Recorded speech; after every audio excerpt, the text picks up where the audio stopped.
about the career prospects. Which field should they do, whether it's engineering or medicine or law or whatever I said. The interest should be with them, all right? I don't want to talk about career options. Secondly, it won't be fair for me because I come from the engineering background and I am the principal of an engineering institution. What if I say that engineering is good? Will you all accept it? You will say a big no, right? Sir, how can you say that? Because you are from an engineering institution, you will only say engineering is good. So I don't want to do that. And secondly, I would like to categorically tell you all here that your success in life is not going to depend on the field that you choose. It's something else. That is going to be precisely my message. So which means this message is not only intended for these students who have put the coat and got the badges today. It's of course for them too. But it's mainly for all of you, okay? Because all of you have been born in this world not out of accident. How many of you think your birth is just an accident? Remember, you are all born with a specific purpose, okay? All our birth, because have you heard this Tamil quote? Aridu, aridu. There is one Tamil club guy here. He must be able to help me out with this. Yeah. Aridu, aridu. Manidarai pirathal aridu.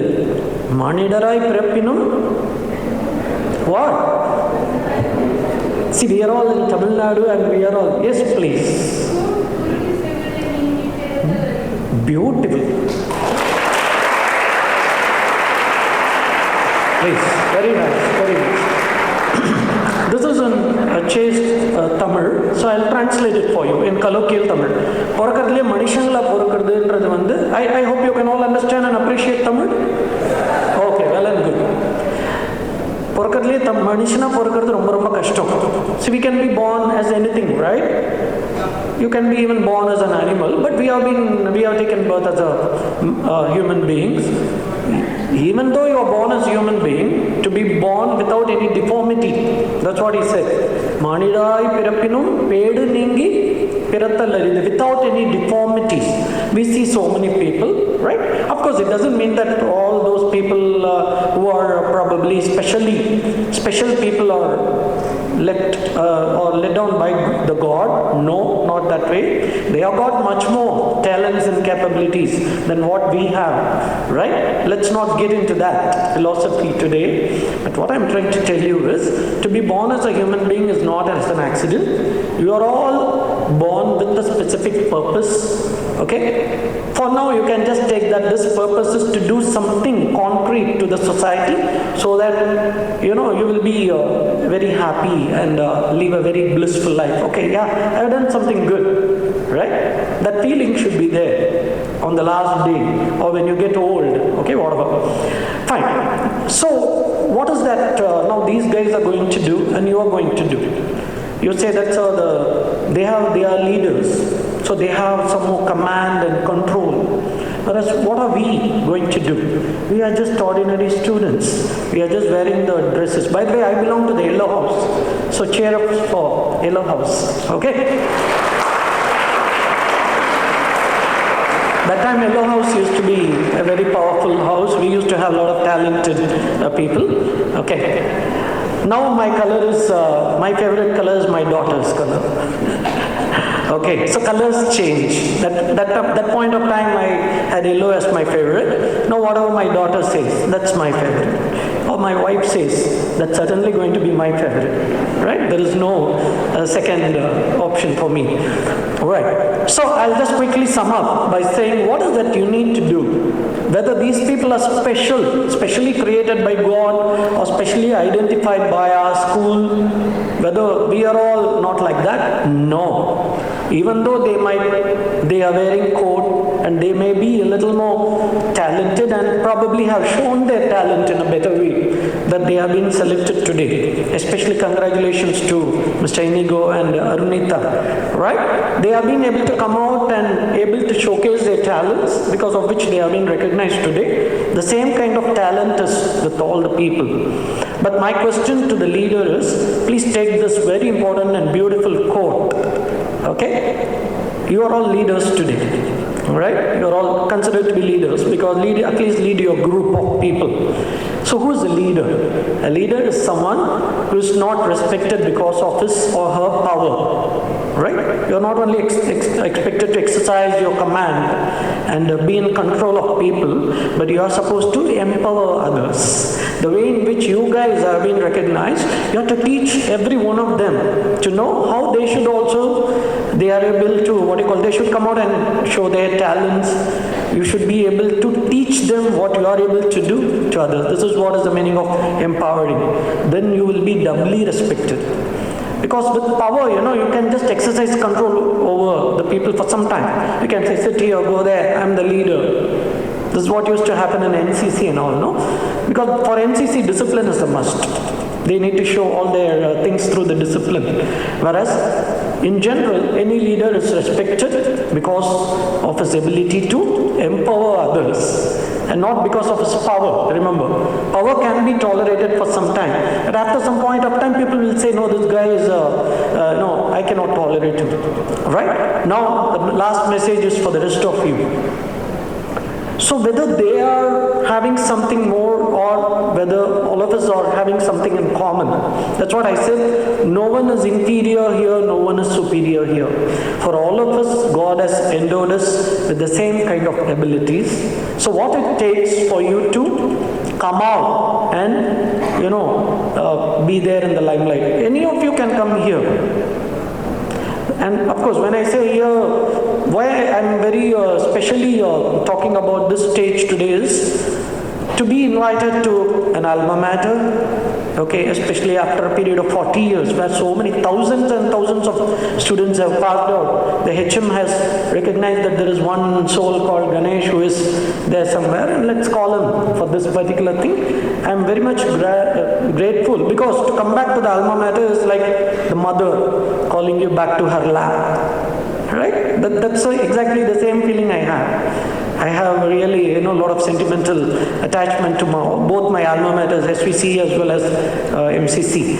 Right. So what is that you need to do, and all of us can do, is practice practice a life of values. Can any one of these leaders here tell what are the 5 values that as a human being we need to practice? What is the first and foremost value? Truth. Okay, please make a note of that. See, I may be a little dry, but I'll tell you what is the meaning of that. The first and foremost value is what? Being truthful. Being truthful na eppovume unma pesradhu dhaan nariya per thappa eduthupanga. Being truthful is not about speaking truth and not lying. Being truthful means analyze anything and everything in the right perspective and accordingly speak. Okay? I'll give you the easy solution to make your speech always truthful. Just mix love with it. Okay, I'll tell you. We all speak, right? So, and speech results in what? Communication. Now I'm trying to communicate something to you. Are you getting some message? Yes? How do you know that this is truth? You can be sure that this communication is truthful if you mix love with it. I'll ask a very simple question. If you really love your mother, will you simply speak to her? Will you simply communicate to her something? Or will that be untruthful? See, if you love your mother, can you go and simply lie to her? Even if you lie, your conscience will tell that, hey, what you are doing is wrong, right? So, always, what is the meaning of being truthful is, right, analyze things in the right perspective and see that you mix love with it in such a way that your speech is always going to be truthful. Okay, I don't know if you made sense of it. So truth is the first and foremost virtue that you need to practice. It is also related to your IQ. All of you wish to have a good IQ? Or you wish to be appreciated that, hey, this guy is having a good IQ. Right? You all wish to be appreciated for your IQ, am I right? What is the meaning of being a person with a good IQ? It means that the person understands things in the right perspective and speaks sensibly. Do you agree? If I'm going to blabber, then you will say he's a madcap. Is it not? So, being truthful means not only in the philosophical sense. In the philosophical sense, you should also not lie. I'm not saying that you can lie, but you can still be called truthful. It is one aspect of it, but being truthful is also related to your IQ. The second one is second value. First value is what? Always be truthful. Second value, follow the right conduct. Your teachers are all role models for you, to emulate what is the right conduct. What is the meaning of right conduct? Right conduct is related to your adversity quotient. See, we all know only about IQ, right? Because everywhere they say, oh, this person is, what is the IQ of the world's top IQ guy? What is his IQ? World's top IQ guy, the guy with the most, the brilliant, or you call him as genius, right?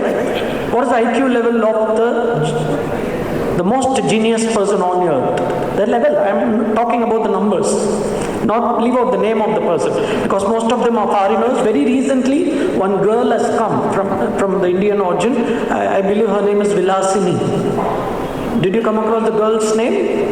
She has been able to prove that she has an IQ level of 225 or something, which is much, much more than Einstein or the great mathematician Ramanujan or whatever.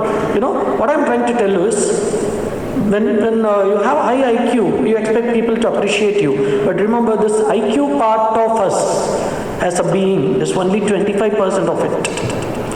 The remaining 70% is made up of 3 more quotients. One quotient just now I added. What is that? Apart from intelligence quotient, I told you there are about 1 more quotient now.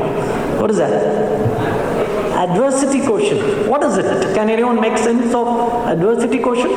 When you are put in a very awkward situation or adverse kind of situation, how do you behave? Whether you still maintain your sensible aspect of yours, right? See, I put you in a very, kind of sensible situation.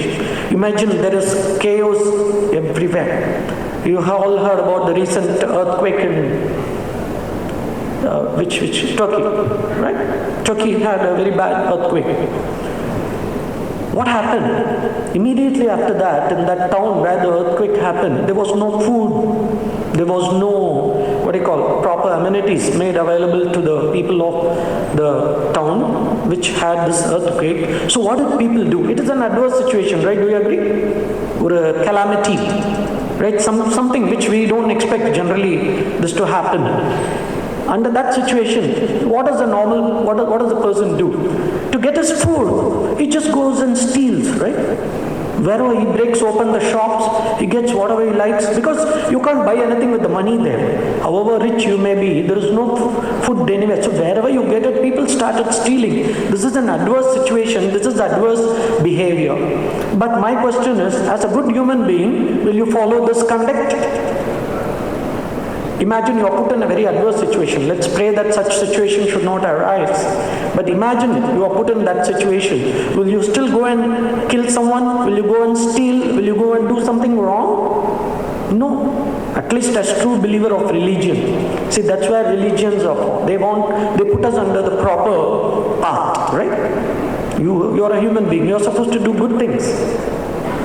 Right? So the second quotient is what? Adversity quotient. Remember, IQ is only 25% of it. The second 25% is adversity quotient. Adversity quotient comes through what? I said intelligence quotient comes through your ability to understand truth and the ability to speak truth. Second, adversity quotient comes through right conduct. Third quotient, social quotient.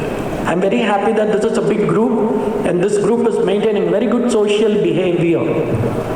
What will happen if there is a poor SQ here? What will happen, do you think?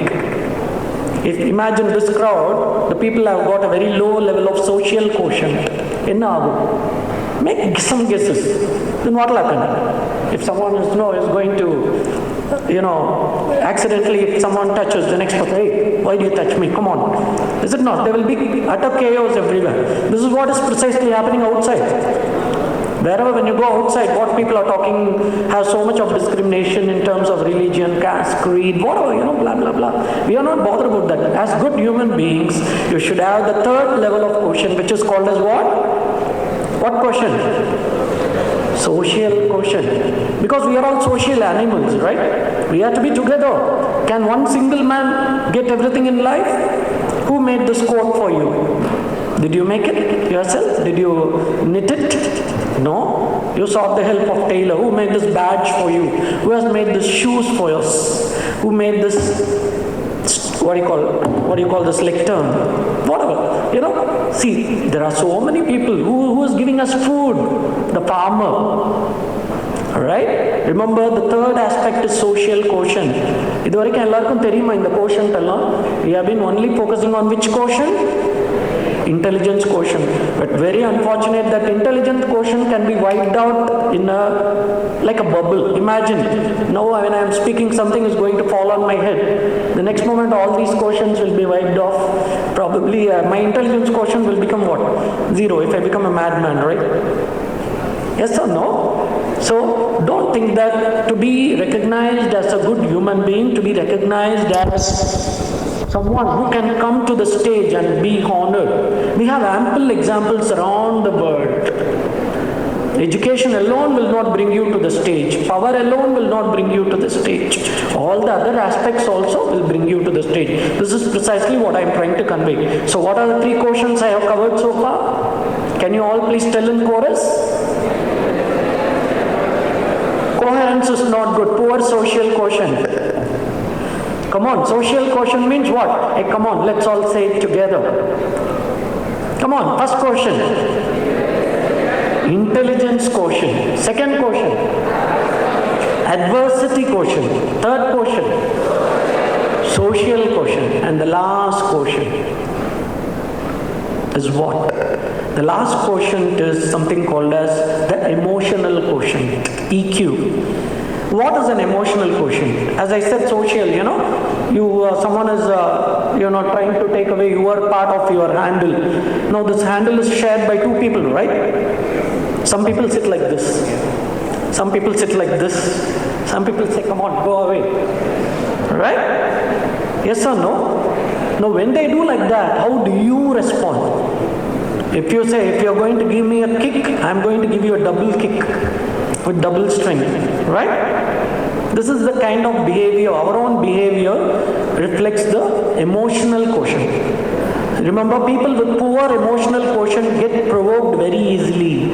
If you're getting provoked, imagine your friend is going to tease you, even in a friendly manner. If you're going to say, hey, I don't like this. One more time, if you're going to do this, I'll go and complain to the HM.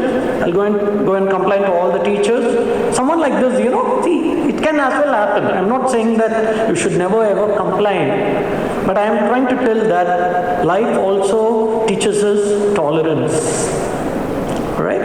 We have to be tolerant to some level of, So what I'm trying to tell you is these 4 quotients are very, very, very important. So how to actually, I'll just end up by saying that I told speech can be made truthful by mixing it with what? Love. Beautiful. And I said the second quotient is what quotient? Adversity quotient, which is exhibited through right conduct. But how do we know that all our conduct is right? Now when I am speaking, how do you say that I am arrogant or I am humble? The right conduct, which one you prefer? A very arrogant speech? Hey, I don't like these people. I don't like your behavior. If I say like this, you will say this is an arrogant guy, right? Rather if I smile and say, please, come on, listen to me. Please don't talk. If I'm very humble, you will all like it, right? What is arrogant? What is the right conduct? Right conduct is nothing but action mixed again with what? The same love. Remember, the underlying principle of all this is what? love na enna cinema la kaamikira love endradhu vera. This love is anbu. This was what precisely taught by Jesus Christ. Not only Jesus Christ, any other, you take India as a land of multiple religions. We have ample people who are supposed to guide us through every religion. The basis of all these religions is love. Love thy neighbor na solrom, right? So speech mixed with love becomes what? Truth. Action mixed with love becomes always a what? Right conduct. Right? The third quotient is what? Social quotient. Love mixed with, what is the outcome of the social quotient? Peace. எல்லாரோடையும் அமைதியாக இருக்கிறது. You coexist. Right? So love mixed with what you call understanding. If you don't understand someone properly, if you don't understand your friend properly, will there be peace? No, there will always be what? Rift and fight. Do you agree? So love mixed with understanding is what is going to be your outcome of the good social conduct, which is nothing but peace. Do we all love peace or fight? Fortunately in Tamil Nadu, see, India is better, in which Tamil Nadu is amazing. Why? Because we don't have fights. Right now you all see in Manipur, right? What is happening?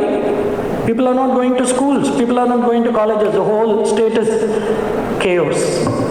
Fortunately, our people are so good, We only pray that the same kind of love should permeate through the whole world. If that is so, then how nice the whole world will be. The last one is what quotient? Intelligence quotient, adversity quotient, social quotient, and lastly, emotional quotient. What do you think the outcome of emotional quotient? I said you all have to have good emotional quotient. So what is the outcome of that? இப்போ நான் சொன்னேன்ல, love mixed with action is going to result in right conduct, which is the outcome of your adversity quotient. Even under adversities, you are supposed to maintain only a right conduct, not loot, not kill anyone, no, right? All these things are right conduct. So same way, what is the outcome of your last quotient, namely the emotional quotient? Emotional, then a last. Yeah, what is the outcome of the emotional quotient? Emotional quotient should result in non-violence. Non-violence means don't think that, sir, I am a vegetarian, so I always have a good emotional quotient. It is not about that. It is not hurting anyone mentally or physically or anything. So how do you ensure non-violence? By mixing up love with what? This is given as a quiz to you. I'm also a teacher only, right? After I passed out of the school, though I was very timid by nature, fortunately the college gave me the posting as a lecturer. Over a period of 30 years now, I have been teaching various children, but I have found that anything that we learn from the books, okay, it is only for a limited period of time. I'm not talking about Bible and other scriptures. I'm talking about this engineering and technology. I'll give a very simple example. What we learned as electronics during the start of my engineering career is not the electronics now. Do we use vacuum tubes? Do we use those kind of radios and other things? The computer which madam would have used in the very beginning to teach us is not the same kind of computer that we are using. Most of us have laptops. But that time the computers were so bulky and big. There were no color monitors and all. What I'm trying to tell you is, these are all subject to change, but what I have told you right now, guys, is something which is eternal and universal. It is applicable for all the human beings in the world. This concept is going to remain as such for times to come. So please try to follow all these things. On last time, repeat all the 4 quotients. Intelligence quotient, adversity quotient, social quotient, and lastly, emotional quotient. Will you practice all this? First go and study what all these quotients are, then see how you can develop these quotients, okay? So with this, I once again wish you all the best.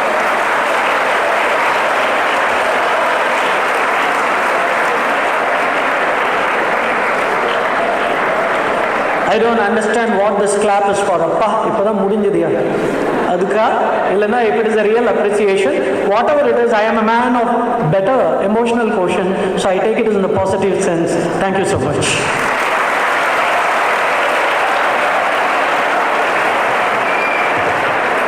Thank you very much, sir, for that insightful message. Power to empower and importance to practice the virtues.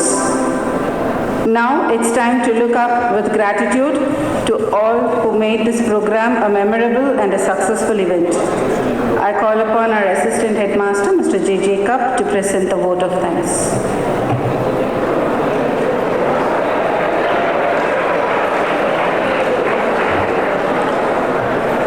Respected Headmaster Correspondent Mr. J.J. Manohar, fellow HMs, our chief guests, dear students, I deem it as a great privilege to offer a word of thanks.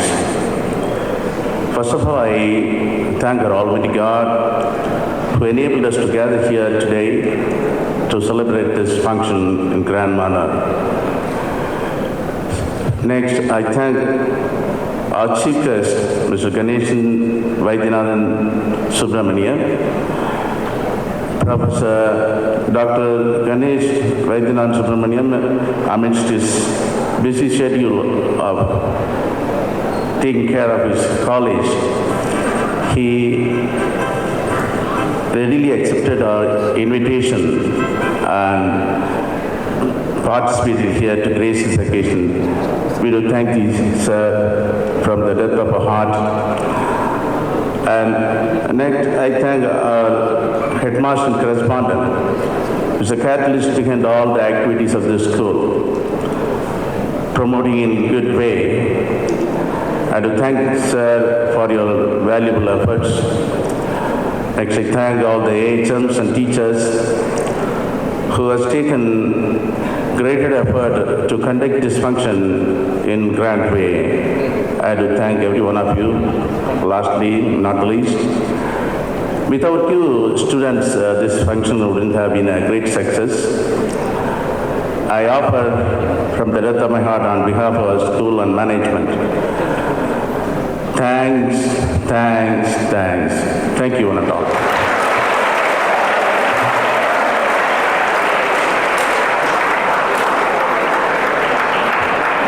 All is well that ends well.